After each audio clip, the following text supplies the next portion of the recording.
Assalamualaikum warahmatullahi wabarakatuh. Perkenalkan, nama saya Yasinta Arvika Dias dari Prodi PGSD kelas 1D. Di sini saya akan menyajikan dan menyampaikan materi pembelajaran konsep dasar matematika. Nah, tujuan saya membuat video ini adalah memenuhi tugas UTS yang diberikan oleh Bapak Dwi Pamungkas MPD selaku dosen pengampu mata kuliah konsep dasar matematika. Oke, langsung saja kita ke materinya. Next. Oke, baiklah. Materi pertama adalah tentang pemecahan masalah dalam matematika. Pengertian masalahnya menurut Richard Carlson, penjabaran pengertian masalah adalah tempat terbaik untuk melatih diri sehingga hati menjadi lebih terbuka. Menurut Istijanto, bagian terpenting dalam suatu proses riset karena masalah dapat menghadirkan petunjuk berupa jenis informasi yang nantinya akan sangat kita butuhkan. Menurut Irman Syah Effendi, pelajaran ketika Anda sadar sebagai kesadaran jiwa, Anda dapat melihat dengan mudah berbagai kelemahan dan masalah dalam hidup Anda. Yang terakhir menurut Hudojo, yaitu pertanyaan kepada seseorang yang mana orang itu tidak memiliki hukum yang dapat digunakan dengan segera untuk menemukan jawaban dari pertanyaan tersebut. Selanjutnya jenis masalah. Yang pertama adalah masalah sederhana. Masalah sederhana memiliki skala yang kecil, tidak terpaut dengan masalah lainnya, tidak memiliki konsekuensi yang besar, memecahkan tidak terlalu rumit, dan dapat dibacakan oleh individu. Yang kedua, masalah rumit atau kompleks. Masalah ini mencakup skala yang lebih besar, dapat terkait dengan berbagai masalah lainnya, memiliki konsekuensi yang sangat besar, dan penyelesaiannya membutuhkan kerjasama, kelompok, serta analisis yang mendalam. Dan yang ketiga, metode penyelesaian masalah. Nah, metode ini biasanya digunakan dalam pembelajaran yang membutuhkan jawaban atau pemecahan masalah. Selanjutnya, langkah pemecahan masalah. Adapun langkah yang perlu dilakukan dalam penyelesaian masalah adalah yang pertama, identifikasi dulu masalahnya. Yang kedua, uraikan masalahnya dulu. Dan yang ketiga, tentukan target. Dan keempat, analisis akar masalahnya dulu. Dan yang kelima, baru kembangkanlah solusinya kita. Dan selanjutnya, mengimplementasi solusi. Dan yang ketujuh, pantau proses dan hasilnya. Dan yang terakhir, standarisasi dan saling berbagi kesuksesan. Selanjutnya, penerapan pemecahan masalah matematika di SD. Pemecahan masalah merupakan suatu kemampuan berpikir tingkat tinggi yang dapat dikembangkan melalui pembelajaran matematika di sekolah dasar. Kemampuan pemecahan masalah sangat penting dikuasai oleh siswa sekolah dasar, tidak hanya dalam kemampuan pemecahan masalah matematika, tetapi agar siswa mampu memecahkan masalah dalam bidang lain melalui cara berpikir matematis. Oke, materi selanjutnya. Materi selanjutnya yaitu penalaran induktif dan penalaran deduktif dalam matematika. Langsung saja, menurut Ross menyatakan bahwa salah satu tujuan terpenting dari pembelajaran matematika adalah mengajarkan kepada siswa penalaran logika. Yang kedua, menurut Kilpatrick et al. Yang mendefinisikan penalaran sebagai konsep kemampuan matematika yang membutuhkan 5 alur saling terkait dan saling mempengaruhi pemahaman konseptual yang mencangkup pemahaman konsep, operasi, dan hubungan matematis. Dan yang terakhir menurut Ball dan Bass yang menyebutkan bahwa penalaran adalah keterampilan dasar matematika dan diperlukan untuk sejumlah tujuan untuk memahami konsep matematika, untuk menggunakan gagasan dan prosedur matematis secara fleksibel, dan untuk mengkonstruksi sekali dipahami namun lupa pengetahuan matematika. Selanjutnya, pengertian penalaran induktif. Penalaran induktif merupakan penalaran yang berangkat dari hal-hal yang khusus ke hal-hal yang umum atau generalisasi. Menurut Slamin, ada 3 tahapan dalam penalaran induktif, yaitu pengenalan pola, dugaan, dan pembentukan generalisasi. Selanjutnya, pengertian penalaran induktif menurut para ahli.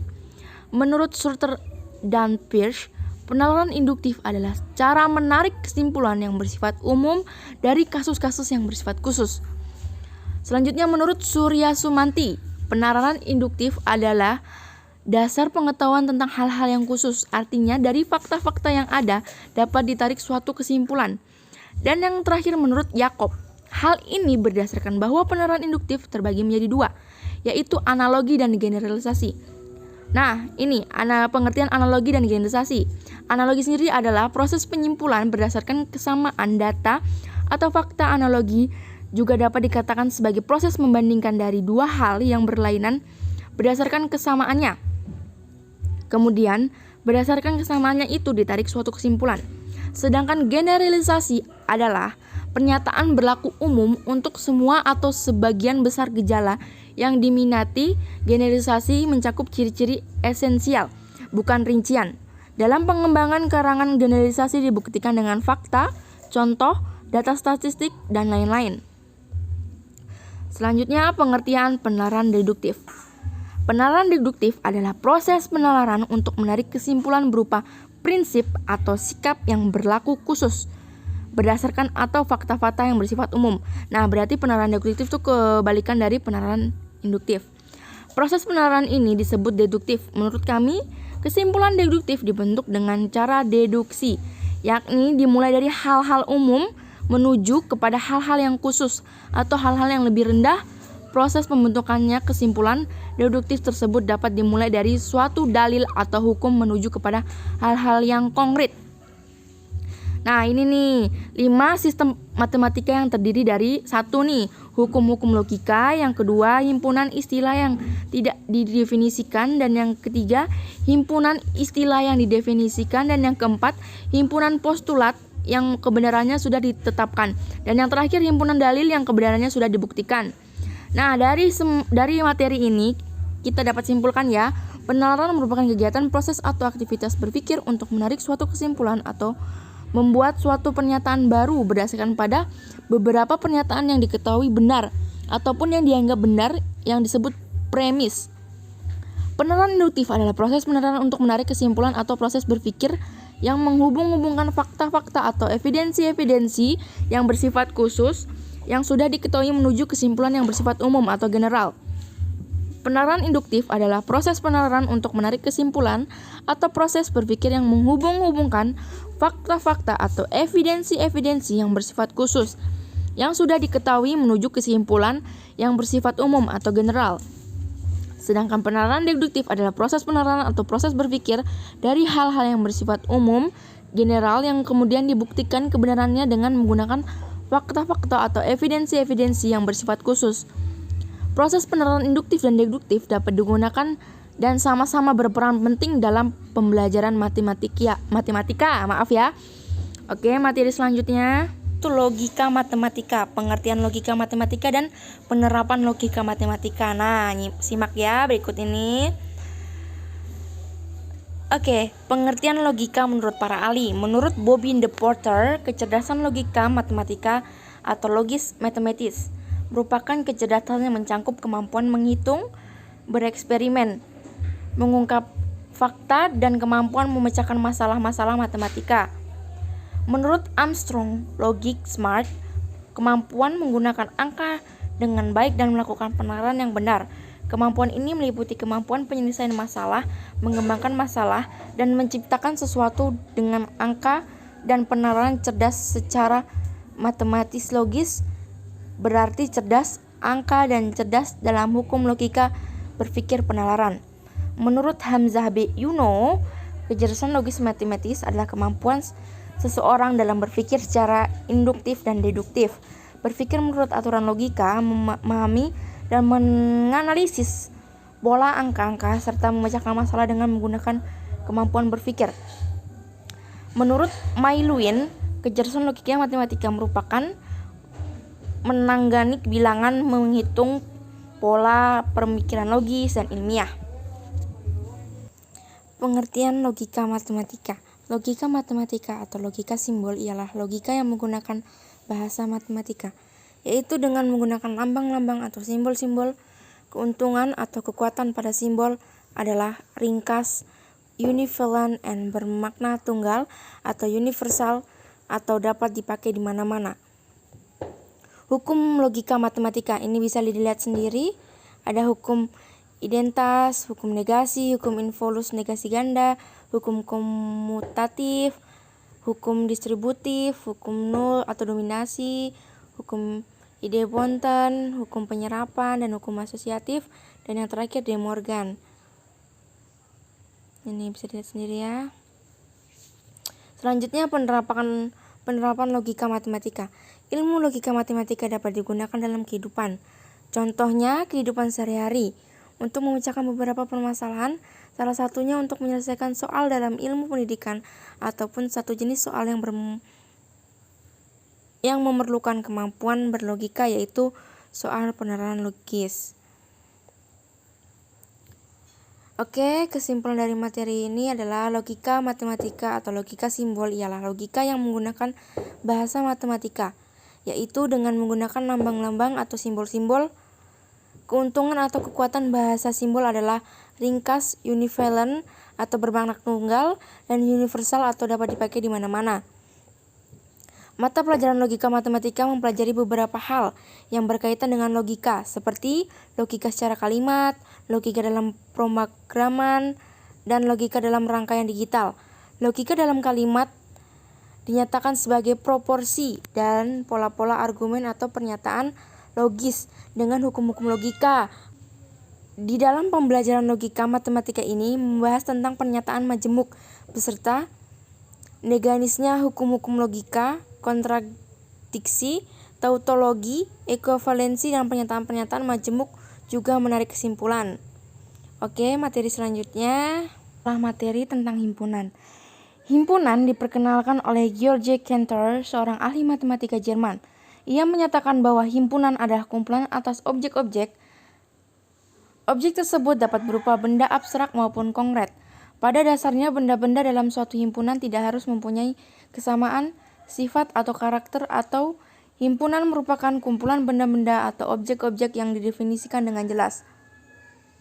Contoh nih, himpunan yang merupakan himpunan anak yang berusia 12 tahun, himpunan bilangan asli genap, himpunan pulau-pulau di Indonesia. Himpunan yang bukan merupakan himpunan anak-anak malas, himpunan wanita-wanita cantik, himpunan lukisan indah. Cara penulisan himpunan, ada 4 cara tulis himpunan, nih bisa dilihat sendiri.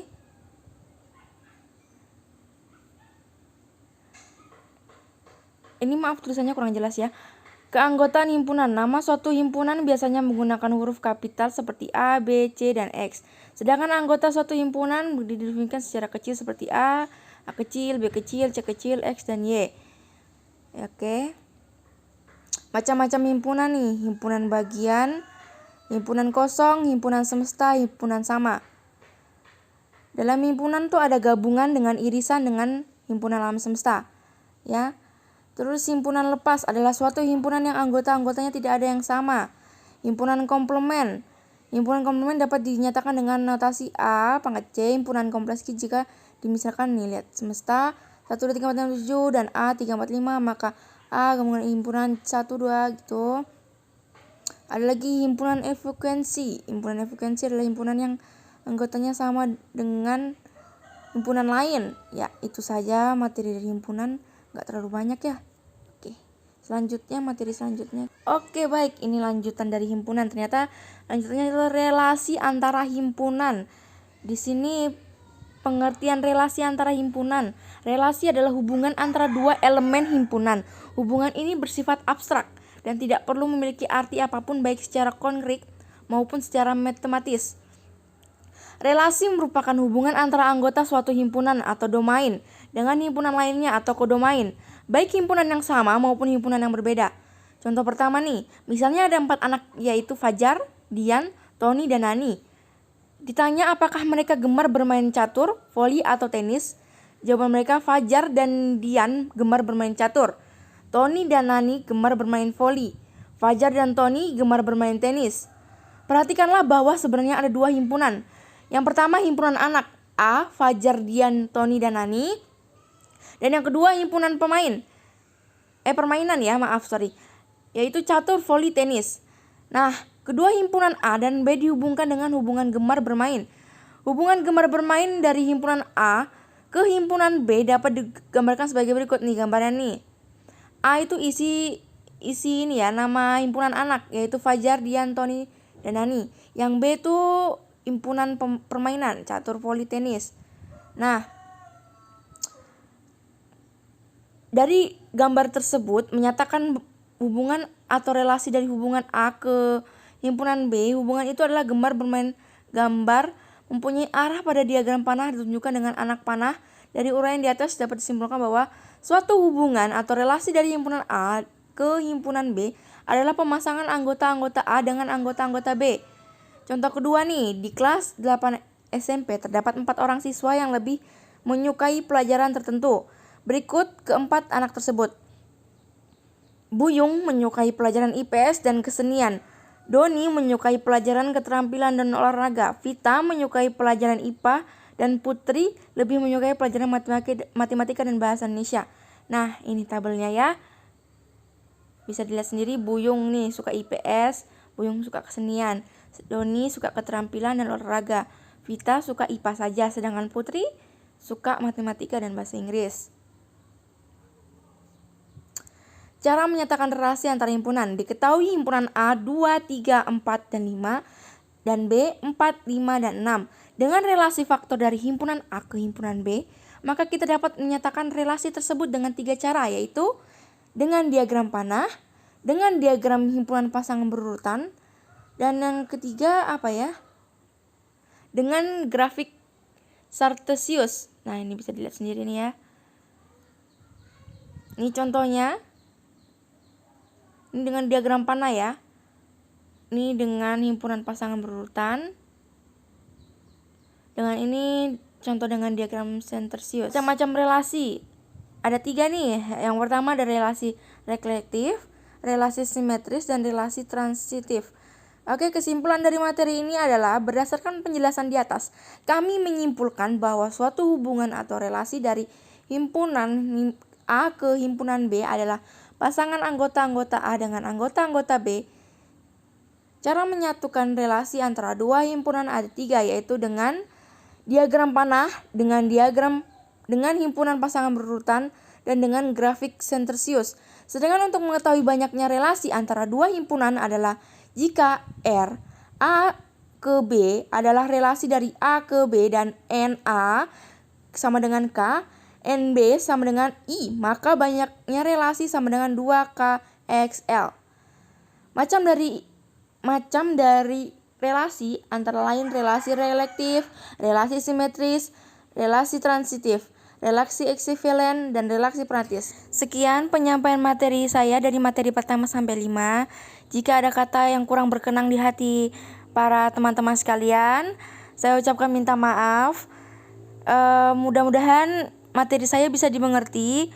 Dan untuk Bapak mohon maaf, ini saya buat videonya tidak menggunakan muka saya gara-gara saya sedang berada di rumah sakit dan posisinya juga saya lagi sakit.